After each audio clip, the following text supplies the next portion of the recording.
Assalamualaikum warahmatullahi wabarakatuh. Pada kesempatan kali ini, saya akan mempresentasikan materi yang berjudul kriptografi. Sebelumnya, perkenalkan, nama saya Livia Tama Putri, mahasiswi semester 6, kelas D dengan NIM 3201816081.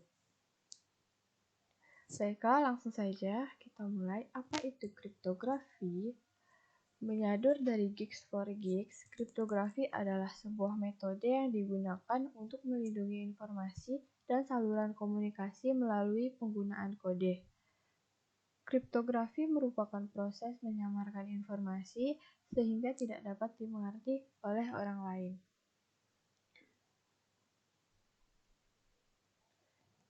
Secara umum, dalam kriptografi terdapat dua teknik. Yang pertama yaitu kriptosistem dan kriptanalisis. Kriptosistem merupakan metode yang dirancang untuk melakukan proses kriptografi. Sedangkan kriptanalisis merupakan proses mengembalikan penyamaran dari hasil kriptosistem menjadi informasi yang dapat dimengerti. Kalau kriptosistem itu digunakan untuk merubah pesan yang asli menjadi pesan yang tidak bisa dibaca. Sedangkan kriptanalisis itu merupakan cara untuk mengubah pesan yang sudah dikriptosistemkan menjadi pesan yang dapat dibaca oleh orang lain. Jadi, dua istilah ini jangan sampai tertukar ya.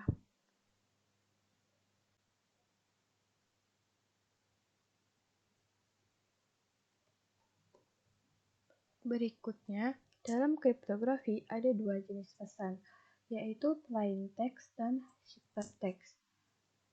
Plain text merupakan informasi asli yang masih dimengerti, sedangkan ciphertext pesan yang sudah disamarkan. Jadi, jika pesan yang masih bisa dibaca oleh kita itu disebut dengan plain text, sedangkan hasil dari pesan yang sudah disamarkan kita itu disebut dengan ciphertext. Selanjutnya, bagaimana caranya sebuah plain text bisa diubah menjadi ciphertext? Proses mengubah dari plain text ke ciphertext itu disebut dengan enkripsi. Sedangkan proses mengubah dari ciphertext ke plain text itu disebut dengan dekripsi. Selanjutnya, tujuan dari kriptografi. Terdapat confidentiality, integrity, non-repudiation, dan authentication. Confidentiality sendiri merupakan informasi yang dilindungi, tidak akan bisa diakses oleh siapapun yang tak memiliki wewenang. Selanjutnya, integrity merupakan data yang akan diterima dan dikirim tidak dapat diubah tanpa sepengetahuan kedua belah pihak.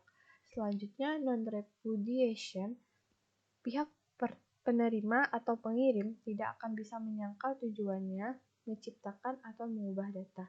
Dan yang terakhir, authentication merupakan pihak penerima dan pengirim dapat mengetahui identitas masing-masing serta sumber data yang sedang mereka gunakan.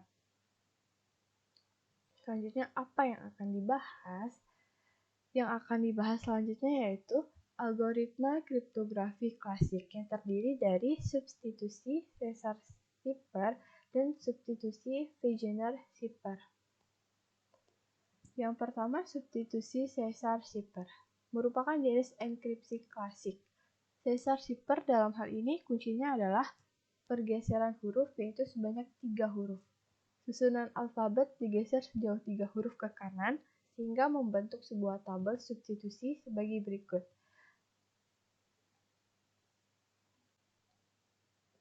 Di sini terdapat dua susunan alfabet dengan alfabet pertama adalah susunan alfabet yang biasa atau normal, dan di bawahnya terdapat susunan alfabet yang telah digeser sejauh 3 huruf ke kanan. Kedua alfabet ini digunakan untuk melakukan proses enkripsi. Baiklah, kita masuk ke contoh. Di sini diketahui sebuah plain text dengan kalimat Livia Tama Putri Teknik Informatika. Bagaimana dengan hasil ciphertextnya? Caranya cukup mencari setiap huruf yang hendak dienkripsikan pada alfabet biasa, lalu tuliskan huruf yang sesuai pada alfabet yang telah digeser ke kanan tadi. Baiklah, pada kalimat ini kata pertama adalah Livia dengan huruf pertama adalah L. Tinggal kita tinggal melihat pada huruf L akan menghasilkan huruf O. Berarti hasilnya adalah O. Begitu juga dengan selanjutnya pada huruf I, dia akan menghasilkan huruf L. Selanjutnya pada huruf V, dia akan menghasilkan huruf Y. Dan selanjutnya pada huruf I menghasilkan huruf L, dan huruf A menghasilkan huruf D. Jadi pada kata Livia, hasil ciphertextnya adalah OLYLD. Begitu juga proses enkripsi pada kata maupun kalimat selanjutnya. Selanjutnya adalah substitusi Wegener-Cipher, yang juga salah satu dari kriptografi klasik, di mana metode enkripsinya dengan menukar plaintext dengan kunci. Cara menentukan ciphertext pada sistem ini bisa dilihat pada tabel pada posisi horizontal yang merupakan plaintext dan pada posisi vertikal yang merupakan kunci. Jika plaintext huruf K, maka lihat posisi letak huruf K pada plaintext tabel dan posisi huruf K pada posisi kunci. Jika sudah menemukan, tarik garis lurus ke bawah dari plaintext dan garis lurus ke samping dari posisi kunci hingga kita menemukan huruf U. Dengan demikian, huruf U yang akan menjadi ciphertext dan begitu seterusnya. Berikut merupakan tabel atau bujur sangkar Wegener yang digunakan untuk melakukan enkripsi. Berdasarkan penjelasan sebelumnya, jika plaintext huruf K, maka lihat posisi letak huruf K pada plaintext tabel dan posisi huruf K pada posisi kunci. Dapat kita lihat di sini huruf K pada plaintext dan huruf K pada kunci. Tinggal kita tarik ke bawah huruf K hingga bertemu dengan garis dari huruf K pada kunci yang akan bertemu pada huruf U, yang itu artinya huruf U adalah hasil dari ciphertextnya. Baiklah, selanjutnya kita masuk ke contoh. Di sini diketahui plaintextnya adalah Livia Tama Putri Teknik Informatika dengan kata kunci informatika. Bagaimana dengan hasil ciphertextnya?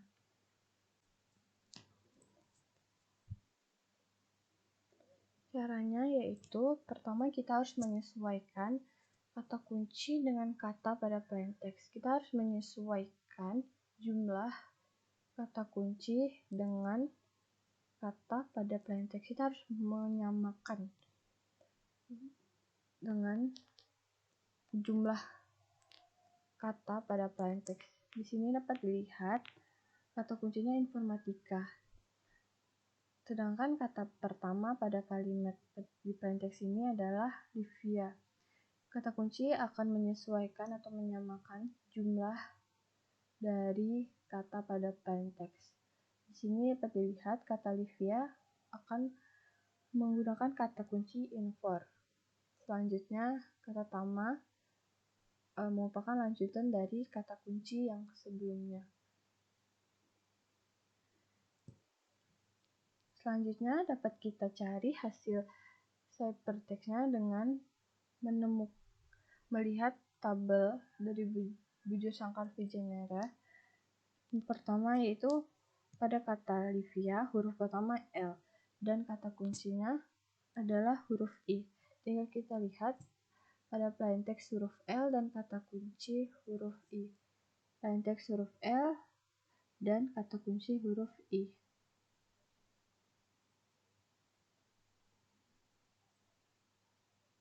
Akan menghasilkan huruf T. Dan selanjutnya plaintext huruf I dan kata kunci N. Plaintext huruf I dan kata kunci N.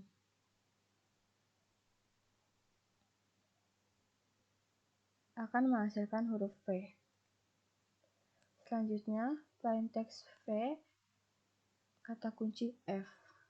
plain text V, kata kunci F akan menghasilkan huruf A.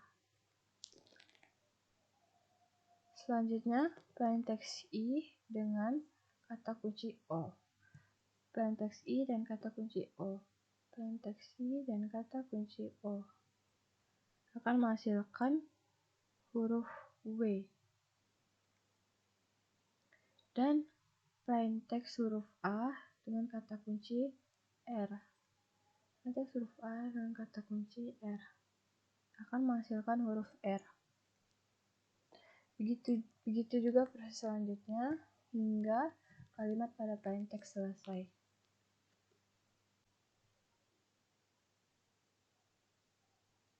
Selain menggunakan metode atau cara untuk menemukan ciphertext seperti yang sudah saya jelaskan sebelumnya, kita juga dapat menggunakan tools yang ada pada internet seperti pada web dengan alamat www.decode.fr/cesar-cipher.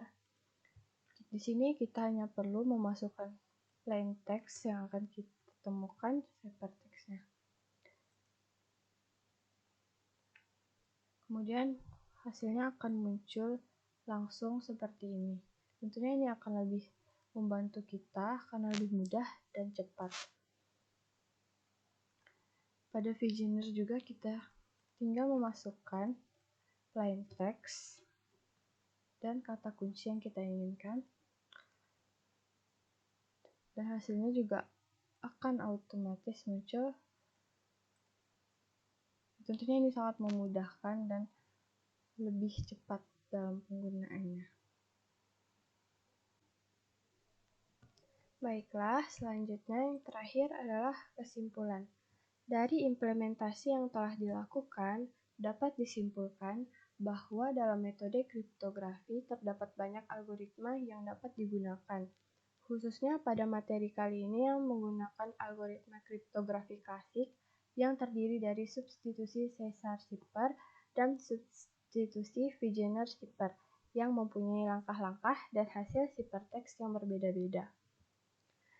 Sekian presentasi dari saya. Mohon maaf masih banyak kekurangan pada video kali ini. Saya ucapkan terima kasih.